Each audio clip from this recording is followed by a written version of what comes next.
Start.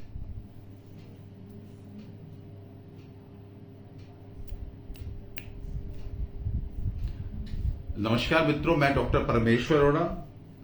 हम पिछले सप्ताह यानी कि शुक्रवार को हमने वादा किया था कि हम हर शुक्रवार लगभग 9:30 बजे तक हम फिर से लाइव हुआ करेंगे और अपने खाने पीने को हम ठीक करेंगे, जिससे कि जो है हम बीमारियों से बच सकें, हम स्वस्थ रह सकें।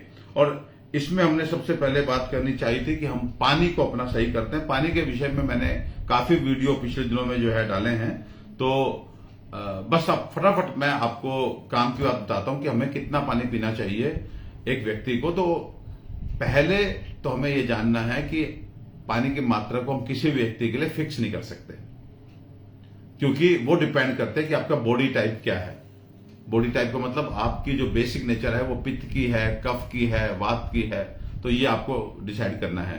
क्योंकि जो पित्त प्रकृति का आदमी है वो अधिक उसे प्यास लगती है, जो कफ प्रकृति का व्यक्ति है उसे कम प्यास लगती है। तो इसलिए आपको कंपेयर नहीं करना है, आपने अपनी आवश्यकता के अनुसार जल का सेवन करना है। तो जल कितना पीना चाहिए? तो देयर आर 2 डिविजन्स। एक डिवीजन जिसे मैं बोलता हूं असेंशियल, यानी कि जो प्यास पे डिपेंड नहीं करता, जो आपको वो समय जिसमें पानी पीने की कोशिश करनी चाहिए इवन इफ आपको प्यास ना हो, वो 3 समय हैं। एक, सुबह उठ करके 1 गिलास पानी आपको पीना चाहिए।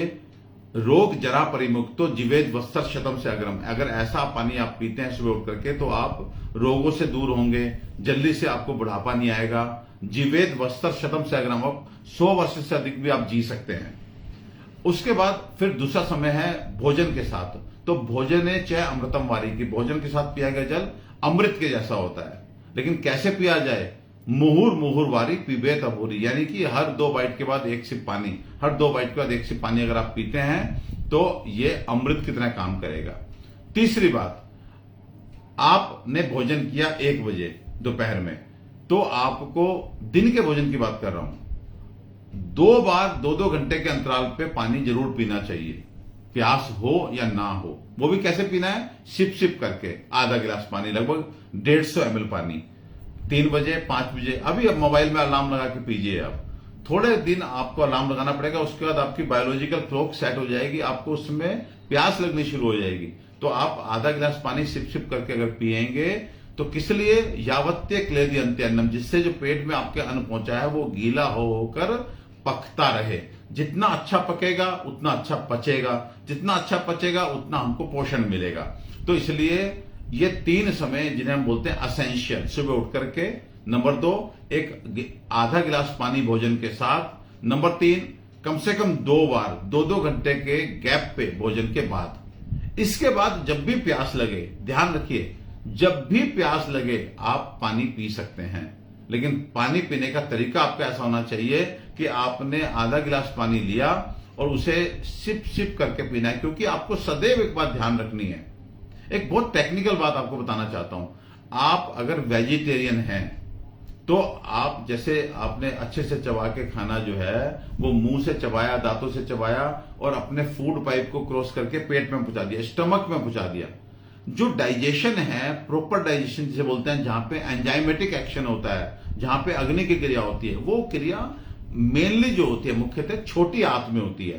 तो पेट जो होता है वो एक तरह से एक रिजर्वायर है जहां पे फूड जाके इकट्ठा होता है, और वहां की एसिड जो है, जो आपके पेट में सो कॉल्ड स्टमक में जो एसिड होती है, वो एसिड उस खाने को गलाती है और गला के धीरे धीरे धीरे धीरे छोटी आंत में भेजती है, डुडिनम, जूजिनम, इलियम, इनमें भेजती है। वहां पे एंजाइमेटिक एक्शन होता है। अब आप सोचिए कि अगर आपने 1 बजे खाना खाया और आपने पेट भर के खाना खाया, 2 बजे या किसी ने आपको कहा कि खाना खाने के 45 मिनट बाद आप पानी पी सकते हैं या 1.5 घंटे बाद पानी पी सकते हैं, इस तरह से बड़े लोग समझाने वाले घूम रहे हैं। तो आपने उठा करके अपना बढ़िया से उस 45 मिनट को फॉलो किया, और गर्मी का समय था, प्यास लगी थी, और 1 लीटर की बोतल उठा करके और गड़गड़ गड़गड़ करके पी लिया आपने।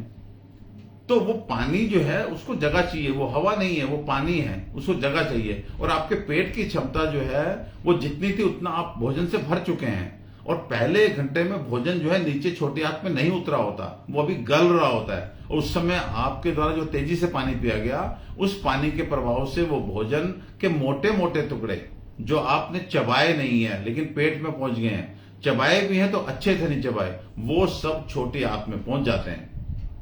और वो मोटे मोटे टुकड़े जब छोटी आंत में पहुंचते हैं तो वहां पर एंजाइम्स, जिससे आयुर्वेद की भाषा में हम अग्नि बोलते हैं, वो उसको एक तरह से जल्दी से पका नहीं पाते, वो उस पर पाचन की क्रिया शुरू नहीं कर पाते, and that results into stagnancy. वो वहां पे फिर जो फूड है वो रुक जाता है, और रुका हुआ जो खाना होता है वो सड़ता है, और सड़ने के बाद वो गलता है, और गलने के बाद जब आप उसे फिर और खाना खाते हैं उसके साथ मिल करके आपके बॉडी में चला जाता है, और बॉडी में क्योंकि वो फूड नहीं है, वो तो एक तरह से अब टॉक्सिक मटेरियल है, वो आपकी बॉडी में पहुंच करके जहां पहुंचेगा वहां की बीमारी पैदा कर देगा। अगर वो किडनी में पहुंचा तो किडनी की बीमारी पैदा हो गई, अगर वो जॉइंट में पहुंच गया तो ऑटोइम्यून रूमेटिज्म पैदा हो गया, अगर आपके हार्ट में पहुंच गया तो एथेरोस्क्लेरोटिक चेंजेस पैदा हो गए। सो कहने का मतलब ये है कि वो आप लोग बहुत सारी बीमारियां ऐसी होती हैं जिसमें डॉक्टर से कह के आप थक जाते हैं, पूछ के थक जाते हैं कि हमारे परिवार में किसी को नहीं है, हमें क्यों हुआ, हमारे परिवार में किसी को नहीं है, हमें क्यों हुआ। तो बेसिकली वो जो आपने किसी अज्ञानता के चलते आपने खाना खाया और उसके 40-45 मिनट बाद आपने प्यास आपको लगी, और आपने जबकि आपने 45 मिनट बाद पानी पिया, लेकिन पानी को गलत तरीके से सिप करके ना पी करके, सो दैट आपकी प्यास बुझे, आपका फूड थोड़ा सा देखिए सिप करके पानी पिएंगे तो वो पानी में इतनी क्षमता नहीं है कि वो खाने को समय से पहले नीचे पहुंचा दे। आपकी प्यास बुझी, बॉडी का हाइड्रेशन लेवल भी ठीक हुआ, लेकिन खाना भी समय से पहले नीचे नहीं सरका। तो आप अगर टेक्निकल चीजों को, इनको जो छोटी छोटी चीजें हैं लेकिन इनके परिणाम बड़े बड़े हैं, आई रिपीट, ये बात छोटी छोटी है लेकिन इनके परिणाम बहुत बड़े बड़े हैं। आपको बहुत बड़ी बड़ी बीमारियां ही दे सकते हैं अगर हमने यहां जरा सा भी अचूक की कहीं ना कहीं चूक कर दी, ध्यान नहीं दिया तो ये 3 समय मैंने बताया असेंशियल हैं। उसके बाद फिर मैंने बताया कि जब भी प्यास लगे आप स्वतंत्र हैं पानी पीने के लिए। अगर कोई मुझसे सवाल पूछता है कि मैंने खाना खाया 1 बजे और 1:15 पे मुझे प्यास लग रही है तो मैं पानी पीऊं कि नहीं पीऊं, तो मेरा जवाब है बिल्कुल पियो, लेकिन यह ध्यान रहे कि आपकी प्यास बुझे, आपके मुंह में जो आप सूखा महसूस कर रहे हैं, ड्राइनेस महसूस कर रहे हैं, वो ठीक हो जाए। लेकिन खाने को ध्यान रखिए कि पेट में खाना है जिसको समय से पहले आपने धक्का नहीं मारना है पानी के द्वारा, तो आप 1 घुट 2 घुट पानी पी लीजिए, क्या दिक्कत है। तो पानी खाने के सब 1.5 घंटे बाद ही पीना है ऐसा कुछ नहीं है। आप खाने के बाद मैंने 2 समय बताए जब आपको पानी पीना है, प्यास ना हो तब भी, और इन बिटवीन जब भी प्यास लगे तो आप 1 घुट पानी 2 घुट पानी, लेकिन कैसे, जिससे अन्न गीला हो जाए लेकिन अन्न समय से पहले, भोजन समय से पहले, पेट में जो भोजन है वो समय से पहले आगे ना बढ़े। तो इस तरह से पानी पिए। अब पहले अपने जो फर्स्ट हमने क्वेश्चन उठाया कि कितना पानी पीना चाहिए, तो हमारी बॉडी में पानी ठीक पहुंच रहा है कि नहीं पहुंच रहा, हमारा हाइड्रेशन लेवल ठीक है कि नहीं है, इसकी जानकारी आपने कितना पानी पिया उससे नहीं आती। इसकी जानकारी आती है कि कितना आपने यूरिन पास आउट किया 24 घंटे में। वो व्यक्ति जो 24 घंटे में 24 आवर्स में 750 ml यूरिन पास करता है, क्लियर क्लीन यूरिन पास करता है, अच्छे से जाता है, बड़ा फ्लो से पेशाब आता है, कोई जलन नहीं है, कोई उसमें बदबू नहीं है, कोई उसमें झाग नहीं है, तो आप मान के चलिए कि आपकी बॉडी का हाइड्रेशन लेवल एकदम ठीक है और आपके शरीर में हर दिन के नाइट्रोजनस वेस्ट प्रोडक्ट को निकालने के लिए जितना पानी आपको चाहिए उतना आप पानी पी रहे हैं। पानी सही पी रहे हैं कि नहीं पी रहे हैं, इसकी मात्रा का निर्धारण आपने कितना पानी पिया उससे नहीं, बल्कि आपने 24 घंटे में क्या 750 ml यूरिन पास किया। और आप अगर 750 ml यूरिन पास कर रहे हैं तो that means everything is fine. Sugar के पेशेंट कभी भी गलती से पानी को बढ़ा के ना पिए, क्योंकि शुगर की बीमारी होती है अग्नाशय की कमी से। अग्नाशय नाम से स्पष्ट है कि अग्नि का स्थान, तो अग्नि के स्थान को अगर आप सुदृढ़ करना चाहते हैं, सही करना चाहते हैं, उसकी वर्किंग को ठीक रखना चाहते हैं, तो आप अग्नि को बढ़ाएंगे कि पानी डालेंगे उस स्थान पे? तो जब भी हम शरीर में ओवर हाइड्रेशन कर देते हैं तो हमारा पहला ऑर्गन जो सबसे अधिक डैमेज होता है, सबसे अधिक प्रभावित होता है, वो पैंक्रियाज है, जिसको आयुर्वेद की भाषा में हम अग्नाशय कहते हैं। और अग्नाशय के दो काम हैं। नंबर एक, इंसुलिन को सेक्रेट करना, उसका endocrine part, isolates of Langerhans, beta cells क्या सेक्रेट करते हैं? इंसुलिन सेक्रेट करते हैं, जो हमारे शुगर को कंट्रोल करता है। दूसरा उसका एक्सोक्राइन पार्ट एंजाइम्स जो हमारे खाने को पचाते हैं वो सेक्रेट करता है। तो पैंक्रियाज, जिसका नाम अग्नाशय है, जब आप शरीर में जल तत्व की अधिकता करेंगे तो सबसे पहले अग्नि का स्थान प्रभावित होगा, मतलब पैंक्रियाज प्रभावित होगा, मतलब एंजाइम्स सही से रिलीज नहीं होंगे, मतलब आपका खाना सही से नहीं पचेगा। नंबर दो, इंसुलिन जो है वो सही सेक्रेट नहीं होगा, मतलब आप डायबिटिक बनते जाएंगे। और अब देखिए मजे की बात, ये बात मैं बहुत सारे लोग, कभी कमेंट्स आ रहे हैं, व्यूज जा रहे हैं, मिलियंस में व्यूज जा रहे हैं, कोई हर जगह व्हाट्सएप पे घूम रहा है, लेकिन कमेंट्स कैसे आते हैं कि डॉक्टर साहब इन्होंने तो ये बताया था, उन्होंने तो ये बताया था, हम किसकी माने। तो मेरा एक ही जवाब है, जो प्रमाणों के साथ बात करे उसकी मानिए। मैंने अगर ये बोला है कि पैंक्रियाज डिस्टर्ब होता है, उसकी वजह से आपको अजीर्ण होता है, इंडाइजेशन होता है, तो भैया सीधी सी बात है, फिर मैं सूत्र भी सुनाऊंगा। आचार्य सुश्रुत, आचार्य चरक, आचार्य वाग्भट, ये ऐसी पुस्तकें हैं जिनको आप प्रमाण के तौर पे प्रस्तुत कर सकते हैं। तो अजीर्ण यानी इंडाइजेशन के क्या बड़े कारण हैं?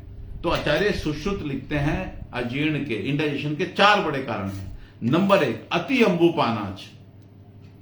ये मैं नहीं कह रहा, ये आचार्य सुश्रुत कह रहे हैं। अति अंबुपानाज, अधिक जल पीने वाले व्यक्ति को। क्यों? और बिल्कुल सिंपल है कि खाना पचाने का काम किसका है? अग्नि का। अगर आप शरीर को ओवर हाइड्रेट कर देंगे, जल तत्व को पीते जाएंगे, कभी पेट साफ करने के मकसद से, कभी डिटॉक्स करने के मकसद से, कभी शुगर और ब्लड प्रेशर ठीक करने के मकसद से, कभी किसी भ्रांति के चलते मोटापा कम करने के पर्पज से पानी पिए जा रहे हैं, जल तत्व बढ़ाए जा रहे हैं, तो अग्नि का स्थान दूषित होगा ना, अग्नाशय दूषित होगा, उसके काम ठीक नहीं होंगे। काम में एंजाइम यानी कि जो डाइजेस्टिव एंजाइम है उनका सेक्रेट करना भी उसका काम है। तो देखिए सुश्रुत ने लिखा कि 4 बड़े कारण हैं अजीर्ण, इंडाइजेशन के। तो उसमें पहला है अति अंबुपानाज, नंबर 2 पे है विषम अश्नाद, मतलब गलत तरीके से खाना खाना। नंबर 3 पे है वासंधारणात्, यानी वेगों को धारण करके बैठना। आप मल मूत्र आपको आया है, लेकिन आप मीटिंग में हैं या आप कोई काम कर रहे हैं, और खासकर लेडीज में तो अपनी बहनों को मैं देखता हूं, किचन में है, बच्चों को स्कूल भेजना है, हस्बैंड को ऑफिस भेजना है, तो काफी वो या मार्केट गई हैं जहां पे उनको एक अच्छा प्लेस नहीं मिल पा रहा जाकर वो फ्रेश हो सके या यूरिन पास कर सके, तो वो वेग को रोकती हैं। सोचिए वहां का वो छोटी सी चूक, अब वो चाहे मजबूरी के चलते हुई हो, लेकिन वो उनको पेट खराब कर देगी, उनको इंडाइजेशन का पेशेंट बना देती है।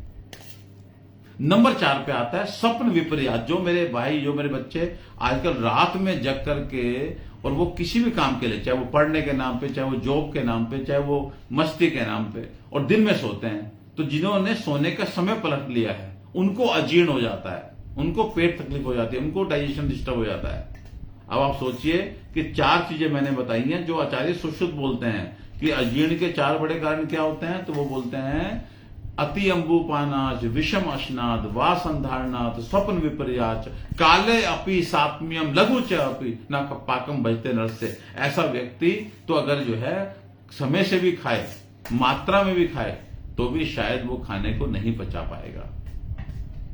तो इसलिए ये प्रमाण है सुश्रुत। तो अब आप बताइए मेरी बात मानेंगे नहीं मानेंगे, या अभी भी मुझे मूर्ख कहेंगे, अभी भी व्हाट्सएप पे और ये सब कुछ लिख के भेजेंगे? कोई कंफ्यूजन की आवश्यकता नहीं है, क्योंकि सब बात प्रमाणों के साथ हो रही है। उसके बाद आप बात करते हैं कि हां, पैंक्रियास से ही इंसुलिन रिलीज होती है, और इंसुलिन के कम रिलीज होने से आपको डायबिटीज हो जाती है। तो अब आइए वापस से चरक संहिता उठाइए, आचार्य चरक की बात करते हैं। वहां आया कि प्रमेह के क्या कारण हैं। तो पहला कारण तो हम बोलते हैं, सब लोग बोलते हैं, आस्य सुखम स्वप्न सुखम दधीनी ग्राम्य उदक अनुप्रसा प्यांसी नवन पानम गुड़ वैकृतम च प्रमेय हेतु कफकृत सर्वम। कि भाई ये सामान्य कारण है। किसी को डायबिटीज क्यों आता? आज से सुखम, क्योंकि वो मुंह का सुख बहुत भोगता है। स्वप्न सुखम, सीडेंटरी लाइफ स्टाइल है, घूमता नहीं है, फिजिकल एक्टिविटी नहीं करता। दधीनी, दही का लगातार सेवन करता है, फिजिकल एक्टिविटी नहीं करता लेकिन दही का सेवन करता है। अब आपके लिए एक बहुत शानदार पॉइंट मैंने दे दिया। जिन लोगों को शुगर है वो दही ना खाएं। शुगर पैदा करने में दही तीसरे नंबर पे आती है। अगर आप शारीरिक परिश्रम उतना नहीं करते जितने हमारे बड़े सुबह शाम खेत पे जाना, हल चलाना, फावड़े खोद करना और फिजिकल दुनिया भर के एक्टिव, वजन उठा के चलना, दौड़ भाग इतनी करते थे, तो इसलिए वो पचा लेते थे। वो व्यक्ति जो आज की लाइफस्टाइल में है, एयर कंडीशन में बैठा रहता है, कंप्यूटर के आगे 8-8 घंटे लगातार कुर्सी पे बैठा हुआ है, उनको दही नहीं खानी चाहिए। और कम से कम अगर फैमिली में डायबिटीज की हिस्ट्री है तब तो बिल्कुल नहीं खानी चाहिए। और वैसे आपको बता देता हूं, दही आपको बहुत मोटा करती है, दही रक्त को दूषित करती है, दही सूजन लाती है, दही दर्द लाती है, दही से यूरिक एसिड बढ़ता है। तो दही जो है वो बहुत आज के टाइम पे, आज के इस समय पे जब हमारी फिजिकल वर्कआउट नहीं है, ऐसे में दही से दूर ही अच्छी। और दही ठंडी नहीं होती, दही की तासीर गर्म होती है, हम लोग ठंडा समझते हैं। तो सामान्य कारण आस्य सुखम, स्वप्न सुखम, दधीनी, ग्राम्य, उदक, अनुप, रसा, प्यांसी। यहां प्यांसी से मतलब भी है पीने वाली चीजें, दूध, पानी, उनसे मधुमेह होता है, डायबिटीज होता है। और कफ को बढ़ाने वाली चीजें, नया अन्नपान, नवनपानम, गुड़ ब्रैकेटम चेक, गुड़ और गुड़ से बनी चीजें। तो फिर एक पॉइंट बोल देता हूं यहां पे कि कुछ लोगों को लगता है कि डायबिटिक है लेकिन गुड़ खा सकते हैं, तो नहीं, आप गुड़ नहीं खा सकते। गुड़, चीनी तो अभी ये सब अभी की, मतलब आप कह सकते हो 125 साल पहले हमारे इंडिया में चीनी आई है। उससे पहले गुड़ था भाई, गुड़ की ही चाय होती थी, गुड़ की ही खीर होती थी, गुड़ के ही मिष्ठान होते थे। तो इसलिए ये बिल्कुल नहीं है कि देसी के नाम पे आप गुड़ खा सकते हैं। डायबिटिक पेशेंट तो आपको नुकसान करेगा, गुड़ नहीं खा सकते। ये सामान्य कारण के बाद फिर चरक बोलते हैं कि बहुद्रव श्लेष्मा दोष विशेष है। इसका विशेष दोष जो है, कफ तो बढ़ा लिया आपने, लेकिन जब वो कफ द्रवित हो जाता है तब मधुमेह बनता है। तो द्रवित कैसे हो गया? तो द्रवित बिना जल के हो जाएगा। कोई चीज किसी को लिक्विफाई करना है तो विदाउट वाटर लिक्विफाई कर लेंगे क्या? अब वाटर से मतलब वाटर छाछ भी हो सकता है, वाटर से मतलब जूस भी हो सकता है, वाटर मतलब लिक्विड से मतलब दूध भी हो सकता है। तो आप कोई भी लिक्विड हो उसको आप अति मात्रा में नहीं ले सकते। आप अनटिल आप पहलवानी करते हैं, आप खाइए ना 100 ग्राम ड्राई फ्रूट रोज, लेकिन आप पहलवानी कीजिए, वर्जिश कीजिए। लेकिन एक सामान्य व्यक्ति जो हमारे आपके जैसा एसी में बैठ के 8 घंटे काम करके घर लौट आता है, फिर बिस्तर पे चढ़ जाता है, अगर वो 100 ग्राम ड्राई फ्रूट खाएगा तो मुझे लगता है कि वो पोषित नहीं होगा, वो कहीं ना कहीं उसका पेट ही खराब करेंगे। तो ऐसे ही जब आप सुश्रुत पढ़ते हैं तो सुश्रुत में जल वर्ग पे जाते हैं कि कहां कहां जल का निषेध है, यानी कि कम मात्रा में जल पीना चाहिए। तो वहां आचार्य सुश्रुत बोलते हैं व्रण चाहे मधुमेह चाहे पानीयम मंदम आचरित, कि व्रण के रोगी को और मधुमेह के रोगी को पानी कम मात्रा में पीना चाहिए। तो मैं ये कहना चाहता हूं कि कहां दिक्कत है। ये जो मैं थोड़े छोटे छोटे वीडियो आपको रील्स आजकल भेज रहा हूं, इसको सुनना शुरू कीजिए और उसको फॉलो कीजिए। विश्वास कीजिए, जिस दिन मैं अपनी बात बताऊंगा उसे मेंशन करूंगा कि ये मेरी तरफ से है। वैसे मैं ऐसा करूंगा नहीं, मैं जो भी बोलूंगा वो परमाणु के आधार पर बोलूंगा। जो मेरे चरक, सुश्रुत और वाग्भट बोलते हैं, मैं उस बात को आप तक पहुंचाने में माध्यम बनना चाहता हूं। बाकी मेरा अभी चित्त, हमारा अभी ज्ञान इतना नहीं है कि मैं अपनी बात आपको बोलूं। तो ये हो गया। उसके बाद फिर देखिए, एक मैंने बात बोली थी कि खाना जब भी आप ठीक करना चाहें, अपना जब भी खाना ठीक करना चाहें तो उसमें आपको यह ध्यान रखना है कि खाना केवल क्वालिटी पे ही डिपेंड नहीं करता कि आपने किस क्वालिटी का फूड लिया। आपको 5 चीजें ध्यान देनी है खाने में। Quality, number 2 quantity, number 3 combination, number 4 खाना खाने का समय और नंबर 5 खाना खाने का तरीका। ये 5 चीजें बहुत गौर कीजिए कि ये आपने जो है एकदम ध्यान देना है कि आपने कितनी क्वांटिटी में फूड लेना है। अब क्वांटिटी की जब हम बात करते हैं कि कितनी क्वांटिटी में खाना है, तो आप कैसे डिसाइड करेंगे? हमारे बड़ों ने कहा है कि पेट जो आपका है उसके 4 हिस्से कर लीजिए। 2 हिस्सा जो है वो रखिए सॉलिड के लिए, 2 हिस्सा सॉलिड के लिए, 1 हिस्सा लिक्विड के लिए और 1 हिस्सा हवा के लिए छोड़ दीजिए। जब हम खाना खाते हैं तो हमारी कोशिश रहनी चाहिए कि हमारा पेट, जो कि हम अब जानते हैं कि एक सामान्य व्यक्ति का पेट जो होता है वो लगभग 500 से 600 ग्राम की क्षमता रखता है, तो आपका सॉलिड कंटेंट कभी भी 300 ग्राम से ऊपर ना जाए। 150 ग्राम आपने इंश्योर कर दिया लिक्विड बाय ड्रिंकिंग आधा गिलास पानी। जब आप खाने के साथ पानी पीते हैं सिप सिप करके, तो आप ये समझ लीजिए कि आपने 150 ml जो है वो पानी पी करके उसका जो 4 हिस्से में से 1 हिस्सा लिक्विड का था वो आपने भर दिया, एंड उसके बाद 1 हिस्सा जो है एयर के लिए आपने छोड़ना है। ये कैसे पता लगे?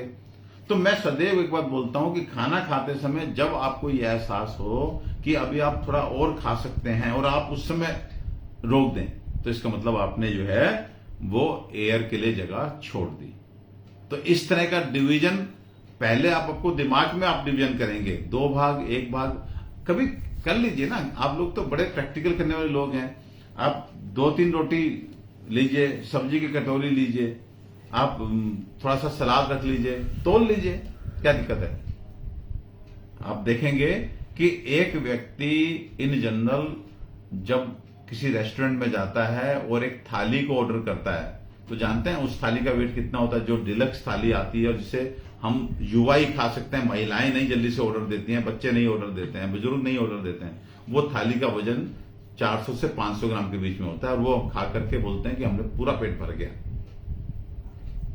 इन चीजों को हमने थोड़ा सा ध्यान देना है और हाइपोथेटिकली दिमाग में चलना चाहिए कि 2 हिस्सा मतलब 300 ग्राम सॉलिड खाना है, ये 150 ml हमने पानी पीना है सिप सिप करके, और 150 ml हमने जो है जो चौथा हिस्सा है वो छोड़ना है हवा के लिए। देखिए जी, ये अरविंदर कौर हमारे साथ जुड़ चुकी हैं, आपको भी जी नमस्कार। सुरेश कलसान जी हमारे साथ जुड़ चुके हैं, निधि मल्होत्रा हमारी बहना जुड़ चुकी है, और पूरी मुझे लग रहा है कि टीम आयुर्वेदा की जुड़ी हुई है। विनोद नारंग जी आपको भी नमस्कार, जय हो गुरुदेव जी की। मीना कुमारी जी, ये इनको भी नमस्कार। और देखिए नीतू सिंह जी बोल रही हैं कि आरओ का पानी सेहत के लिए ठीक है क्या? भाई आज के टाइम पे मुझे ऐसा लगता है पर्सनली कि हम आरओ के द्वारा पानी को एक तरह से शक्ति विहीन कर देते हैं। सफाई के नाम पे आरओ हम लगा रहे हैं, लेकिन हम इसमें से कैल्शियम, आयरन, मैग्नीशियम, मैग्नीज जो धरती मां से हमें न्यूट्रिएंट्स मिलते हैं वो सब हम छान डालते हैं आरओ के माध्यम से। और उसके बाद फिर हम कैल्शियम बाहर से खा रहे हैं, आयरन बाहर से खा रहे हैं। अब देखिए अब हम मैग्नीशियम हम खाना शुरू कर चुके हैं, सब लोग को अभी मैग्नीशियम का चढ़ा हुआ है, मैग्नीज हम लोग खा रहे हैं। तो ये आरओ का तो हमें सब्स्टिट्यूट ढूंढना होगा। मुझे लगता है कि उसमें भी एक बात ध्यान रखें कि टीडीएस पानी की जो है वो जरूर चेक कराते हैं। कुछ लोग जो है बहुत लो टीडीएस पे चले जाते हैं, वहां तो पानी मतलब पानी रहा ही नहीं। तो आपको टीडीएस का ध्यान रखना है और कोशिश करें फिल्टर का प्रयोग करें, क्योंकि आरओ भी अगर आपने सही से क्लीन नहीं कराया तो बहुत अधिक कंटामिनेशन होने की संभावना है। और एक चीज नीतू जी आपको मैं बताना चाहूंगा कि हम कहते हैं कि हमारी बॉडी में टॉक्सिन्स पहुंच रहे हैं। आपको हैरानी होगी कि उन टॉक्सिन्स को पहुंचाने में सबसे बड़ा रोल अगर कोई अदा कर रहा है तो वो पानी अदा कर रहा है। कारण क्या है कि पानी को हम कच्चा सेवन करते हैं। पानी किसी भी लेवल पे उबलता नहीं है। आप पानी पीते हैं, पहली बात आपने सीधा पानी लिया, आप पानी को उबाला नहीं है आपने। दूसरा, उसका एब्जॉर्प्शन जो है वो आपके मुंह से ही शुरू हो जाता है। तो अब सोचिए उसका एब्जॉर्प्शन शुरू हो गया, अगर वो कंटामिनेटेड है तो आपको एक तरह से टॉक्सिक मटेरियल बॉडी में पहुंच गया।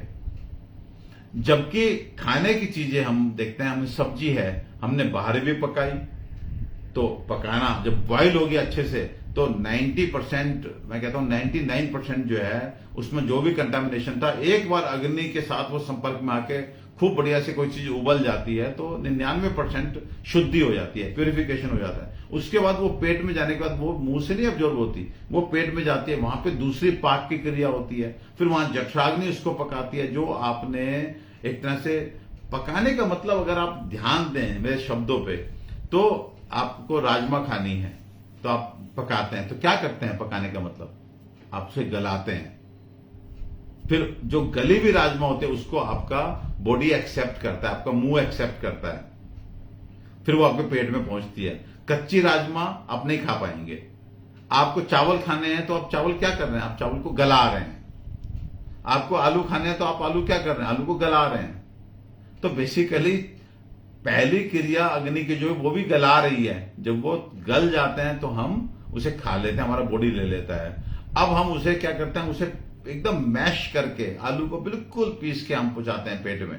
वहां पे एसिड उसे गलाता है, उसे रस बना देता है, और उस रस पे फिर हमारी अग्नि काम करती है, हमारे एंजाइम्स काम करते हैं और उसको दो भागों में बांटते हैं। फिर पोषक रस बनता है। पहले बना आहार रस, आहार का जूस आहार रस बोलते हैं।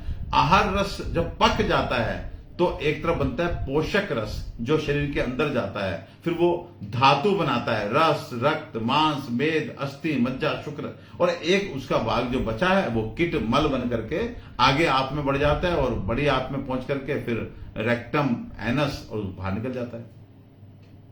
तो कहने का मतलब ये हो गया कि आप जब खाने की चीज कोई खाते हैं तो वो 2 बार अग्नि क्रिया से गुजरती है कम से कम, तो इसलिए उसका कंटामिनेटेड रहना बहुत मतलब एक तरह से संभावनाएं कम हो जाती हैं। लेकिन पानी एक ऐसी चीज है जिसको आप चाहे आप फिल्टर कर रहे हैं चाहे आरओ से पी रहे हैं, लेकिन वो अग्नि कर्म नहीं हो रहा। तो इसलिए पहले हमारे बड़े लोग जो हैं वो पानी को उबाल करके पीते थे, तो इसलिए उनको जल्दी से पानी की दिक्कतें नहीं आती थी। अब लेकिन आजकल हम देख रहे हैं कि लाख हम डिवाइसेस यूज कर रहे हैं फिर भी पानी की दिक्कतें आ रही हैं, टॉक्सिन्स बॉडी में पहुंच रहे हैं क्योंकि पानी को बॉयल नहीं किया जा रहा। तो आरओ जो है एक ऐसी चीज है जिसपे हमें विचार करना पड़ेगा कि हमें जो है भाई वास्तव में इसका इस्तेमाल करना है या फिल्टर का इस्तेमाल करना है। मुझे लगता है कि फिल्टर और देन बॉइलिंग, ये दोनों काम हो जाए तो आप बहुत सारी बीमारियों से आप बच सकते हैं। अनिल साहू जी भी हमारे साथ जुड़े हैं, उनका भी बहुत बहुत धन्यवाद। और एक और सवाल मैं देख रहा हूं, दूध, हाँ जी, दूध पे तो हम लोग जो है जरूर बात करेंगे जी, क्योंकि दूध भी एक बहुत बड़ा टॉपिक है। इस पे भी मैं सोच रहा हूं कि मैं काफी कुछ आप लोगों को बताऊं, क्योंकि आज के टाइम पे तो हम लोग सब जान रहे हैं A1 मिल्क, A2 मिल्क, तो पीना कौन सा है, A2 मिल्क। तो आप बस एक लाइन आपको बता देता हूं, उससे आपको थोड़ी सी तसल्ली हो जाएगी कि इन जनरल हमें A2 मिल्क पीना है, A1 मिल्क नहीं पीना है। एंड अनफॉर्चुनेटली, मैं तो वर्ड लगाऊंगा अनफॉर्चुनेटली जो आज के टाइम पे हमारी गैया है, हमारी काऊ है, वो इंडिजिनस बहुत मुश्किल से मिल पा रही है, जिसे हम बोलते हैं देसी नस्ल की गाय। या तो हमें एक्जोटिक काऊ मिल रही है, विदेशी नस्ल की मिल रही है, या फिर हमें हाइब्रिड मिल रही है, मिक्स्ड जिसे हम बोलते हैं ब्रीड मिल रही है। तो इसलिए यहां विचारणीय है कि हमें आज, जब तक हमें यह इंश्योर नहीं है कि जो गाय का दूध आज जो हम जिसकी प्रशंसा करके लोगों का इंक्लिनेशन बन गया कि गाय का दूध पीना है, वो अगर देसी नस्ल की गाय नहीं है तो विश्वास कीजिए, मैं आपको बोलना चाहता हूं, तो फिर आप भैंस का दूध ही पी लीजिए, बफेलो मिल्क पी लीजिए। क्योंकि बफेलो मिल्क फॉर्चुनेटली बोलूंगा आज भी अभी A1 टाइप का नोटिस नहीं किया गया है, नहीं पाया गया है। मतलब गाय के दूध में A1 टाइप मिल रहा है, लेकिन बफेलो मिल्क में अभी A1 नहीं, ये सारा दूध A2 है। तो अगर आप ये श्योरिटी नहीं रखते कि आपकी जो गाय है वो प्योर देसी नस्ल की गाय है, तो मेरा स्ट्रॉन्ग रिकमेंडेशन है कि आप छोड़ दीजिए मोह। भैंस का दूध आप पतला करके पी लीजिए, कम मात्रा में पी लीजिए, लेकिन आप you go for buffalo milk, because till date हम बफेलो मिल्क में इन जनरल हम A2 टाइप, A2 वैरायटी ही देख रहे हैं। तो ये बहुत बड़ा विषय है। दही पे बात करेंगे, मक्खन पे बात करेंगे, मलाई पे बात करेंगे, घी पे बात करेंगे। घी मत छोड़िए, घी मत छोड़िए, बिल्कुल मत छोड़िए, घी खाइए। लेकिन कोशिश कीजिए। फिर वही वाली बात आ जाती है कि पशुधन कम हो रहा है, लेकिन मिल्क का production, milk and milk products जो है वो खूब खाए जा रहे हैं।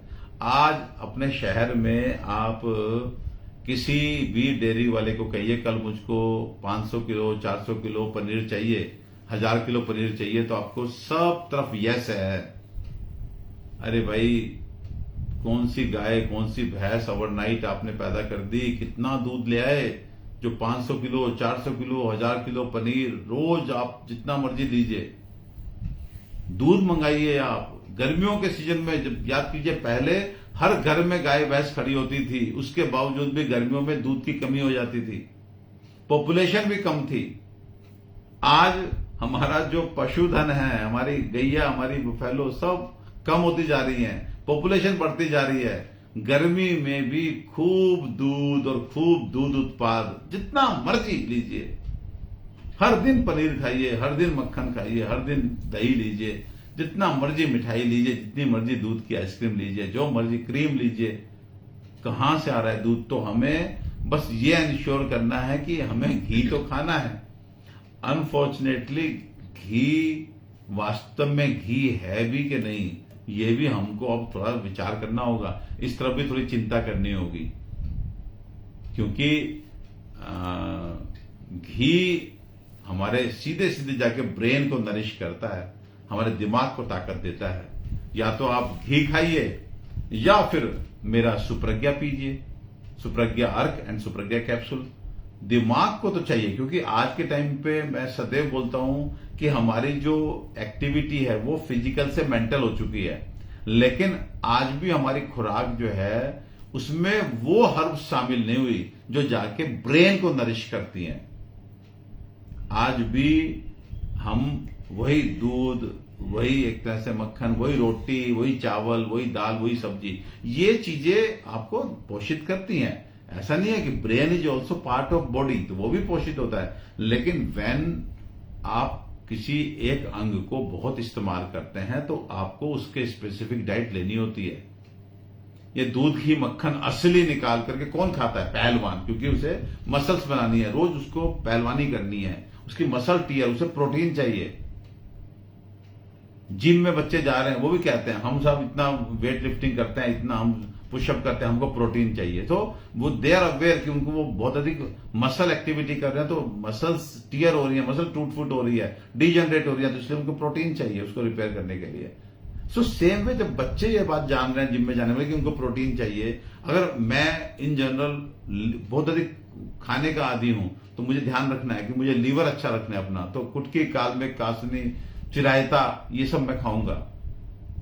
अगर कोई आदमी मतलब फेफड़ों से कहीं से कमजोर है या पोल्यूशन बहुत अधिक है, तो उसको अपने खान पान में ही वासा को, दशमूल को, कंटकारी को, मुलैठी को शामिल। एक मजदूर को देखेंगे, मजदूर सारा दिन डस्ट में रहता है, वो एक बात बोलता है, एक जो लेबरर होता है वो बात बोलता है कि साहब गुड़ जरूर खा लेते हैं। गुड़ किस लिए खाते हैं? उनको एक बहुत क्लियर कट कंसेप्ट है कि ये धूल मिट्टी जाकर के उसके गले में जमती है, और वो वहां की गंदगी जो है वो कहीं ना कहीं जो है, फिर वो अगर फेफड़ों में उतर गई तो उसको दमा हो सकता है, उसको ब्रोंकाइटिस हो सकता है, उसको दुनिया भर के रेस्पिरेटरी प्रॉब्लम्स हो सकते हैं। तो वो इंश्योर करता है कि गले में चिपका हुआ डस्ट वो गुड़ के साथ चिपक करके उसके आंतों में चला जाए और वहां से मल के द्वारा बाहर निकल जाए। नहीं तो सोचिए कि आज के टाइम पे हम और आप डस्ट में खड़े नहीं हो सकते। वो व्यक्ति पूरा दिन डस्ट में काम करता है, पूरा दिन वो धूल मिट्टी में रहता है, पूरा दिन वो रेता बजरी गारा उसमें रहता है, लेकिन उसने अपना हिसाब किताब बनाया कि मुझे गुड़ जरूर खाना है। और उसके पीछे कंसेप्ट है, मेरे गले को मैं खराब नहीं होने दूंगा, मेरी नाक को मैं जाम नहीं होने दूंगा, मैं अपने रेस्पिरेटरी सिस्टम को वीक नहीं होने दूंगा। तो ऐसे ही आपने पूरे दिन सोचना है, और दिन में जगते हुए नहीं, रात में सोते हुए भी आपने सोचना है। तो कौन ऑर्गन काम कर रहा है जी? आपका ऑर्गन तो ब्रेन लगा पड़ा है। अब ब्रेन लगा पड़ा है, लेकिन क्या ब्रेन को आप खुराक दे रहे हैं? नहीं दे रहे। इसलिए क्या हो रहा है? इसलिए वो ब्रेन थक जा रहा है। थक के क्या हो रहा है? वो उल्टे सीधे काम कर रहा है आपका दिमाग में, चिड़चिड़ापन, गुस्सा, इंटॉलरेंस। फिर कभी अगर यहां इस लेवल पे कंट्रोल नहीं किया आपने, अब भी आपको समझ में नहीं आई बात कि भाई बात कहां से बिगड़ रही है, तो फिर आप डिप्रेशन, एंजाइटी फंसते जाइए। फिर एंजाइटी डिप्रेशन अकेले नहीं आएगा, फिर वो साइकोसोमेटिक, फिर साइकोसोमेटिक बीमारी क्या होती है, डिप्रेशन एंजाइटी था, उधर से हार्ट डिजीज आ गई, ब्लड प्रेशर रहना शुरू हो गया, किडनी खराब होनी शुरू हो गई। तो सब कुछ जुड़ा हुआ है, सब कुछ जुड़ा हुआ है। बस अब आपको चौकन्ना होना है कि साहब हमें जो है अब थोड़ा सा प्रायोरिटी पे हेल्थ रखनी है, अपने खाने पीने की चीजें रखनी है। तो सुप्रज्ञा अर्क एवं सुप्रज्ञा कैप्सूल उन हर्ब्स से मैंने डिजाइन किया है जो सीधे जाकर के आपके ब्रेन को नरिश करती हैं। अश्वगंधा, ब्राह्मी, जटामांसी, वचा, ये सारी जो हर्ब्स है, मुनक्का, ये सब जाकर के ये मेथी रसायन है, जाके ब्रेन को नरिश करते हैं। और आप इनको लीजिए और अपने व्यवहार में परिवर्तन देखिए, अपने बच्चों के व्यवहार में परिवर्तन देखिए। मैं तो कहता हूं 15 दिन के अंदर देखिए। जैसे आप थके हुए हैं, आप बोलते हैं अरे डॉक्टर साहब ऐसे कैसे आप बोलते हो 15 दिन के अंदर व्यवहार में परिवर्तन आ जाएगा। अरे भाई, जब आप थके हुए होते हो तो आप एक पानी में ग्लूकोज घोल करके पीते हो और उसके बाद आपको 10 मिनट के बाद आप डिफरेंट पर्सनैलिटी होते हो। आप पहले कहते हो मैं नहीं जाऊंगा, खेलने नहीं जाऊंगा, बच्चों के साथ नहीं जाऊंगा, मैं ये नहीं करूंगा, वो नहीं करूंगा। आपको एक बार बढ़िया से जो है ग्लूकोज का पानी मिल जाए अच्छा, और आप पी लें और आपको तृप्ति आ जाए, थोड़ी एनर्जी आ जाए, आप चल देते हैं। आप वही है ना, लेकिन आप तो 5 मिनट पहले मना कर रहे थे कि हाँ मुझे ये काम नहीं करना, मैं थका हुआ हूं। जैसे ही ग्लूकोज आपको मिला, बॉडी में थोड़ी एनर्जी आई, आप चल दिए। तो ऐसे जैसे ग्लूकोज पीने से आपको शरीर में बल आता है, दिमाग में भी आता है, लेकिन वो अधिक फिजिकल है।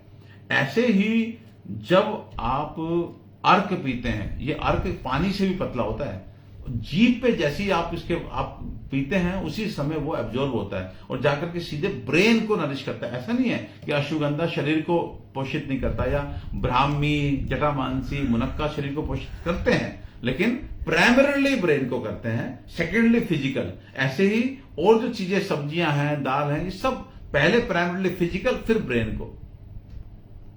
तो हमें ना इससे बातें, और आप करके देखिए आपका व्यवहार बदलेगा, आपका बात करने का तरीका बदलेगा, आपका कॉन्फिडेंस लेवल बदलेगा, तो चीजें हमें सही करनी होंगी।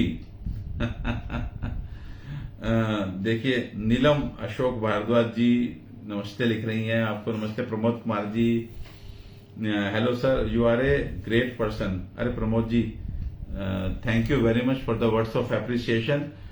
कोशिश कर रहा हूं इसी तरह से बातें करेंगे। देखिए हम लोग, मेरे को अपना मित्र समझिए, छोटा भाई समझिए, और शुक्रवार रात में 9:30 बजे से और 10 बजे तक, 10:15 बजे तक हम लोग जैसे परिवार बैठते हैं, बातें करेंगे, इस तरह की बातें करेंगे, उसमें से ही कुछ अच्छी बातें निकलेंगी, शायद कुछ स्वास्थ्य अच्छा हो जाए। स्वास्थ्य अच्छा हो जाएगा तो जीवन अच्छा हो जाएगा। करेंगे प्रमोद जी, बहुत अच्छा लग रहा है आपने मुझे। मनीषा मेहता, आपको भी धन्यवाद।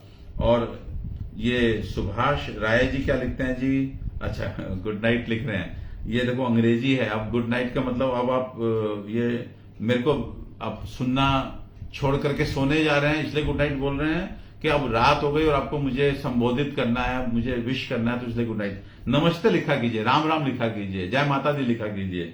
ये गुड नाइट जो है वो बस अटपटा ही है। अच्छा जी, और देखते हैं अनिल साहू सर को भी नमस्ते। और ये देखिए फिर कुछ लिख रही हैं नीतू सिंह जी, डॉक्टर साहब जी समय हर जगह वायरल फीवर। अच्छा, इस समय वायरल फीवर चल रहा है, खांसी से लोग परेशान हैं, इससे कैसे बच सकते हैं? बहुत बढ़िया क्वेश्चन पूछा। इस समय वायरल चल रहा है, वास्तव में देखिए ऐसे सवाल पूछिए तो मैं कोशिश करता हूं।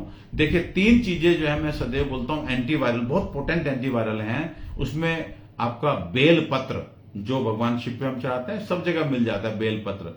काली मिर्च हमारे अपने घर में है, तुलसी हमारे अपने घर में है। इन तीनों का काढ़ा जैसा बना लीजिए, तुलसी, काली मिर्च और बेल पत्र। जैसे आप 4 लोग घर में हैं तो लगभग आप 6 कप पानी जितना डाल लीजिए, और 5-7 पत्ते बेल के, आप 12-15 पत्ते तुलसी के और 8-10 दाने काली मिर्च के डाल करके 15 मिनट उसको बॉईल कर दीजिए, तो वो 6 कप का लगभग 4 कप 3 कप इतना बचेगा। और फिर सारे घर के मेंबर हर्बल टी की तरह से पी लें। अगर आपको मीठा पीना है तो गुड़ मिला लें। तो ये एक रोज सुबह लेना शुरू कर दें। शाम के समय अगर हो सके तो हल्दी वाला दूध पी लें, उसके साथ भी हो सके तो 4 दाने काली मिर्च खा लें। आप देखिए, मैं 2 बातें बता के इसको फिनिश करूंगा। सुबह जो व्यक्ति बेलपत्र, काली मिर्च और तुलसी का काढ़ा पिएगा, हर्बल टी पिएगा, काढ़ा भी छोड़ दे, हर्बल टी गुड़ में मिला लीजिए, और शाम के समय हल्दी वाला दूध पिएगा, उसको वायरल तंग नहीं करेगा, उसको गला खराब नहीं होगा। और जिनको गला खराब है उनको भी मैं एक बात कहना चाहता हूं कि वो प्लीज एंटीबायोटिक ना लें, क्योंकि आज के टाइम पे हम देख रहे हैं कि आपको वायरल फीवर हुआ है, गला खराब है, खांसी है, जुकाम है। एंटीबायोटिक का क्या रोल है? क्योंकि आपके वायरस को हराती है आपकी इम्यूनिटी, और एंटीबायोटिक और इम्यूनिटी को डाउन कर देती है। तो इसलिए आप एंटीबायोटिक मत खाइए, आप सीतोपलादी चूर्ण खाइए। सीतोपलादी चूर्ण घर बनाइए। मैं तो कहता हूं सर्दियां शुरू होने से पहले सीतोपलादी चूर्ण बनाइए और पूरे साल चलाइए। सीतोपलादी चूर्ण में 5 चीजें। पहली चीज मिश्री, सीतोपलादी मिश्री। नंबर 2 वंशलोचन। नंबर 3 पिपली। नंबर 4 इलायची। और नंबर 5 दालचीनी। ये आपके सारे आपके किचन के आइटम्स। फिर से रिपीट करता हूं, मिश्री ले लीजिए, वंशलोचन पास के पंसारी के यहां से ले आइए, पिपली, इलायची और दालचीनी। जितनी मात्रा में मिश्री लें उससे आधी मात्रा में वंशलोचन, वंशलोचन से आधी मात्रा में पिपली, पिपली से आधी मात्रा में इलायची और इलायची से आधी मात्रा में दालचीनी। पाउडर कर लीजिए, मिक्सी में बन गया आपका सीतोपलादी चूर्ण। इस विश्व की खांसी की सबसे अच्छी दवा। आपकी खांसी जब बिल्कुल ठीक ना हो रही हो, महीना हो जाए, 2 महीना, 3 महीने, आप सुबह शाम सीतोपलादी चूर्ण खाना शुरू कर दीजिए। 90% लोगों को विद इन 1 वीक 10 डेज में खांसी खत्म हो जाएगी। 3-3 महीने, 6-6 महीने पुरानी खांसी सीतोपलादी चूर्ण से। घर बनाइए, लेकिन ध्यान रखिए वंशलोचन असली हो। जो इलायची डालें वो बड़ी इलायची डालिएगा पाउडर करके। रेशियो मैंने आपको बता दिया, तो ये बहुत बढ़िया अपना हो गया। बाकी आपके पास वीजारण के नाम से दवा आती है, एंटीवायरल। बुखार अगर आ रहा है तो वीजारण जोड़ लीजिए, एंटीबायोटिक मत लीजिएगा भाई, वो ठीक नहीं है। अरुण अग्रवाल जी क्या कह रहे हैं, डॉक्टर साहब आपने अभी बोला कि यूरिन में झाग नहीं आना चाहिए, अगर आ रहा है तो उसका क्या कारण है? देखिए, यूरिन में झाग आ रहा है तो there are so many reasons. Arun भाई, उसमें प्रोस्टेटिक सेक्रेशंस हो सकते हैं, उसकी वजह से भी झाग आता है। कभी कभी प्रोटीन, कायर यूरिया होता है, प्रोटीन जाना शुरू हो जाता है यूरिन में, तो हम देखते हैं कि थोड़ा सा फ्रोदी हो जाता है यूरिन। तो उसको आप एक बार यूरिन रूटीन एवं माइक्रोस्कोप, रूटीन एंड माइक्रोस्कोप एक जांच होती है, तो वो आप रूटीन कराइए और देखिए कहीं प्रोटीन तो नहीं जा रहा, या कोई उस तरह से चीजें जो नहीं जानी चाहिए यूरिन में वो तो नहीं पास आउट हो रही, वो कीजिए। लेकिन साथ में चंद्र प्रभावटी, यूरिन की कोई प्रॉब्लम है आपको, ठीक है, तो चंद्र प्रभावटी निर्भय होकर के आप 2-2 गोली सुबह शाम खा लीजिए।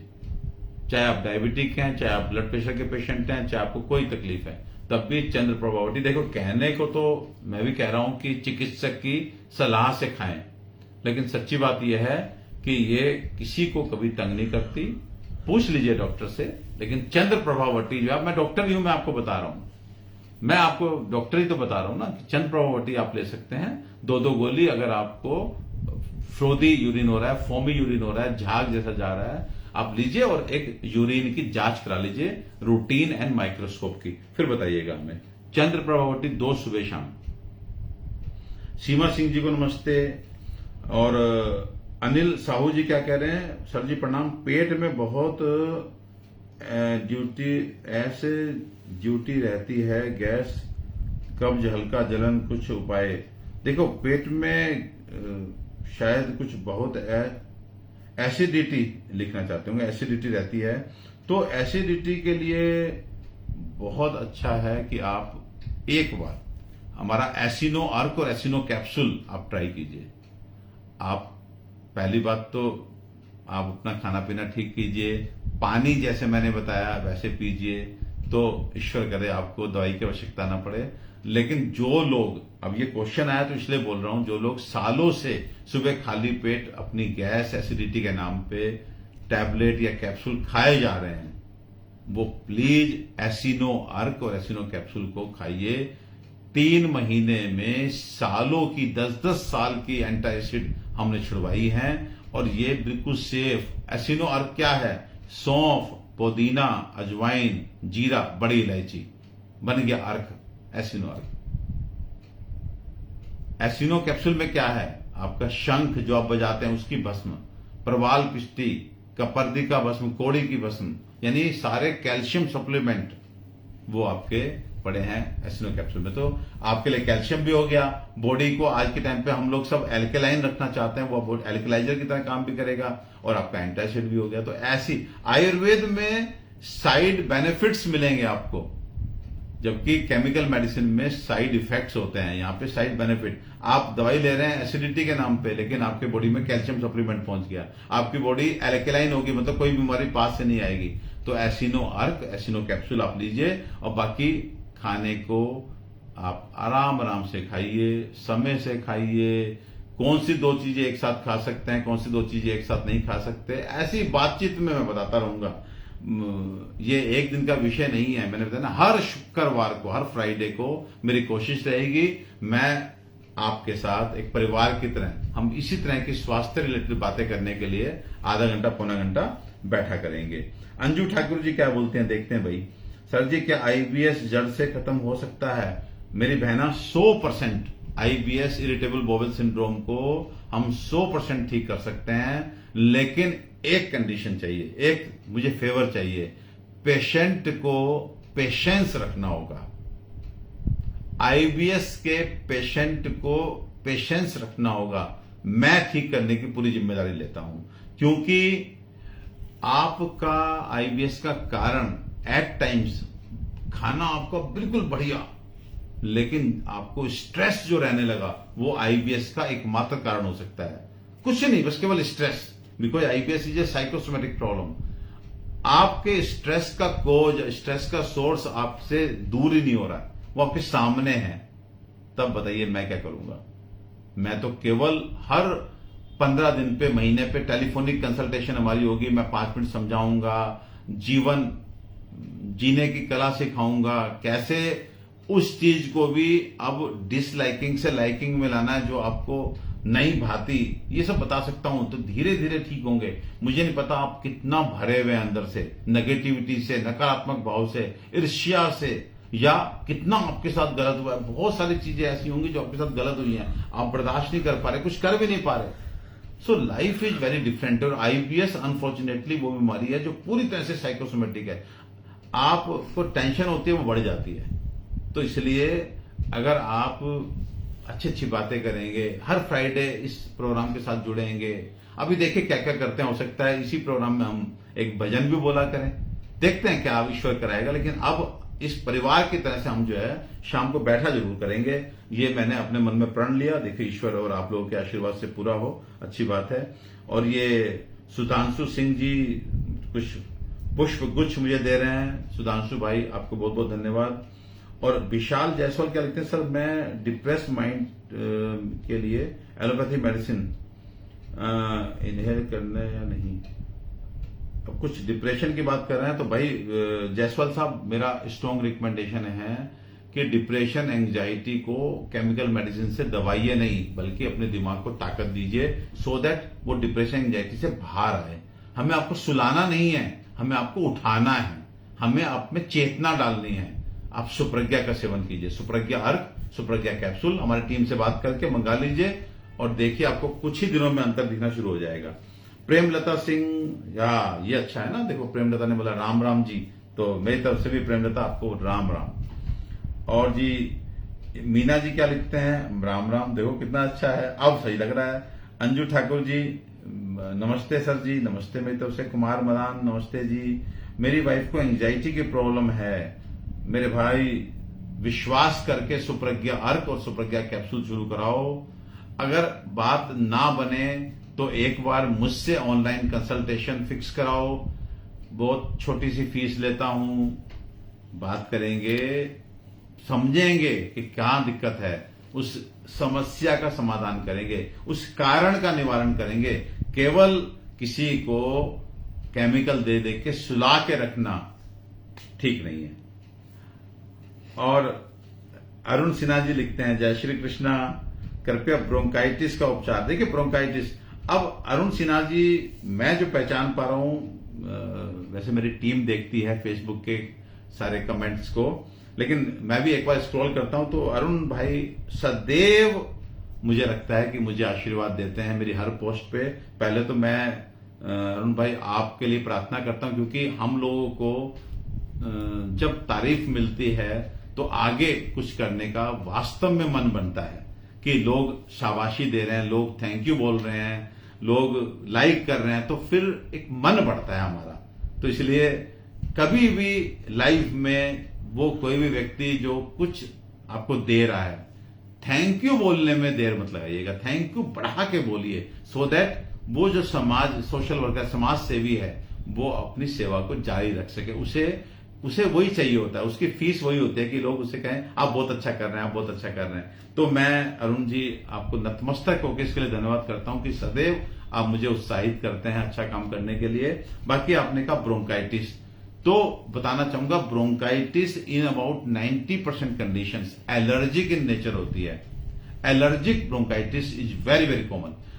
ऐसे में एक सिंगल दवा जो रेस्पिरेटरी सिस्टम की एलर्जी को जड़ से खत्म करती है उसका नाम है सुथ्रो टैबलेट। बड़ी सस्ती सी दवा, लेकिन सालों को बोलता हूं 10 साल 15 साल 20 साल से छींके आई जा रही है, नाक बही जा रही है, नाक कभी बंद कभी बह रही है, कभी बंद कभी बह रही है, और यहां गले में इरिटेशन,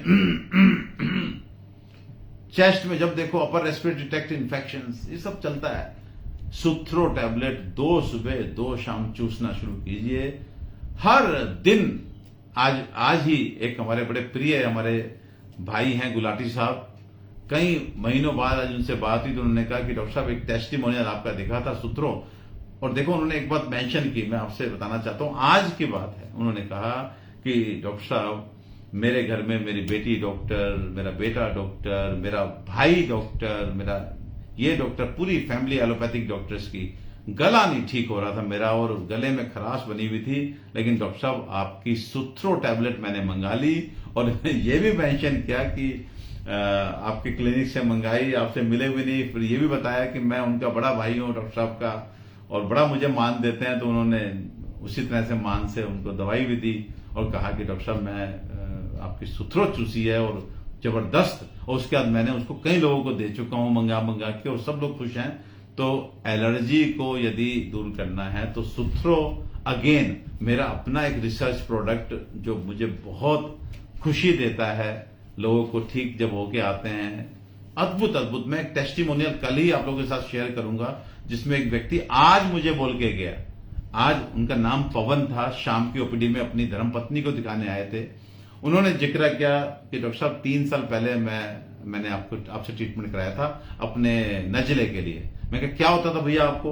तो अब ऐसे पेशेंट आते हैं तो मेरा मन करता है उनकी वीडियो बना लो 1 मिनट के लिए, तो सब लोग तैयार नहीं होते, लेकिन पवन भाई तैयार हो गए। मैं कहा आप बताएंगे सारा कुछ क्या क्या हुआ था? तो उन्होंने बताया कि मुझे बचपन से, जब वो 9-10 साल से थे, अब वो 48 साल कुछ उम्र उन्होंने बताई, वीडियो में है वो, जब वो 9-10 साल के थे तब से उनके पिताजी उनके नजिले का ट्रीटमेंट करा रहे थे। उनको उनकी हालत इतनी खराब थी कि वो गर्मियों में भी फर्श पर आप नंगे पैर नहीं चल पाते थे। Can you believe this? गर्मियों में भी फर्श पर नंगे पैर नहीं चल पाते थे, वो सॉक्स पहन के चलते थे, नहीं तो उनको छींकें शुरू हो जाती थी। उसके बाद नंबर 2 पे वो बोलने लगे कि एसी में 5 मिनट में एसी कमरे में बैठ जाऊं, उसके बाद फिर भगवान ही संभालेगा मुझे, इतनी छींके, इतना नाक बहना शुरू हो जाता था। अब सोचिए 9 वर्ष की आयु से और लगभग 45 वर्ष की आयु तक जो है उनका ये चला, और उसके बाद सब बता रहे थे, वो वीडियो है मैं डालूंगा आज। वो आज ही शाम को अपनी धर्मपत्नी को दिखाने आए थे कि मैंने आगरा से ट्रीटमेंट कराया, मैंने मथुरा से ट्रीटमेंट कराया, मैंने यहां से, मैंने गुड़गांव का कोई डॉक्टर नहीं छोड़ा, फिर मैं आपके पास आया और मुझे आपने वही थोड़ी दवाई दी 3-4 और सुथ्रो चूसने के लिए दी, और उसके बाद डॉक्टर साहब 3 साल हो गए, लेकिन 6 मंथ्स उस व्यक्ति ने दवा ली। मुझे याद नहीं था, मतलब 6 महीना डॉक्टर साहब मैंने एक डोज भी नहीं छोड़ी, क्योंकि मैं बहुत परेशान था अपने जीवन से। तो 6 महीना दवाई खाई और कह रहे 3 साल उस बात को हो गया है। आज मैं एसी में सोता हूं मजे से, और एसी में काम करता हूं, और वो फर्श पे चलना बढ़ना सब बीती बातें। 3 साल हो गया सब, उसके हाथ से जुकाम नहीं हुआ। सो देखिए प्रत्यक्षम किम प्रमाणम, जब पेशेंट ये बोलता है तो अब सोचिए मेरे को कितनी खुशी मिलती होगी। मतलब मेरे पास वर्ड्स नहीं है बताने के लिए कि मैं जब वो सुन रहा था तो मेरा खून कितना बढ़ रहा था कि एक हमारी दवाई से किसी व्यक्ति का जीवन में इतने परिवर्तन आ गए। तो मुझे तो लगता है कि यही नर में नारायण जो है वो नजर आता है उस समय, और आप सब ठीक रहें और मैं सेवा कर सकूं। तो बस अच्छा है, सब बहुत अच्छा है। चलिए एक दो चीजें और देख लेते हैं अभी क्या है। उत्तरा सिंह जी क्या बोल रही हैं कि रात में दूध में हल्दी मिलाकर और क्या पी सकते हैं सर? रात में हल्दी मतलब रात में दूध में हल्दी पी सकते हैं, साथ में 4 दाने काली मिर्च के चबा करके खाइए, बहुत अच्छा रहता है आपका शरीर, और सर्दियों में तो बहुत अच्छे से आपका गला वाला सब बचा रहेगा। तो अभी के लिए देखो सुधा गुप्ता जी भी हमेशा आशीर्वाद देती हैं। सुधा बहन जी आपको बहुत बहुत नमस्ते। और ये खुशमाला सुथर जी ये क्या लिख रहे हैं? खुशमाला सुथर, मेरा आईबीएस काफी ठीक हुआ है। अच्छा सुथर साहब आप बिल्कुल ठीक हो जाएंगे। मैंने बोला पेशेंस रखे तो कहीं कोई दिक्कत नहीं है। और सौरभ मीना जी नाक के पास भराव रहता है, नाक के पास भराव रहता है, मेरे ख्याल से शायद वही एलर्जी है। तो सुथरो टैबलेट 2-2 गोली सुबह शाम चूसिए। बच्चे हैं जो चूस नहीं सकते उसको तो शहद में दे दीजिए। आज के लिए मैं अब यहीं पे अपनी बात को रोकूंगा। और देखिए राजकुमार आनंद साहब ने इतना प्यारा सा लोगो इसमें हार्ट वार्ट है भेजा है। राजकुमार भाई थैंक यू, और सभी को थैंक यू जो लोग जुड़े हुए हैं उन सबको मेरा बहुत बहुत धन्यवाद। अरुण सिन्हा जी आपको तो बहुत फिर से वंदन करूंगा, सदैव आप दिखते हैं मुझे। सब सुखी रहें, स्वस्थ रहें, सर्वे भवन्तु सुखिनः, सर्वे सन्तु निरामया, सर्वे भद्राणि पश्यन्तु मा कश्चित् दुःख भाग् भवेत्। ओम धन्वंतराय नमः। ओम शांति ही शांति शांति। अगले शुक्रवार को शाम 9:30 बजे फिर हम परिवार के लोग एक साथ बैठेंगे, हेल्थ पे बातचीत करेंगे। तब तक अपना ख्याल रखिए। धन्यवाद।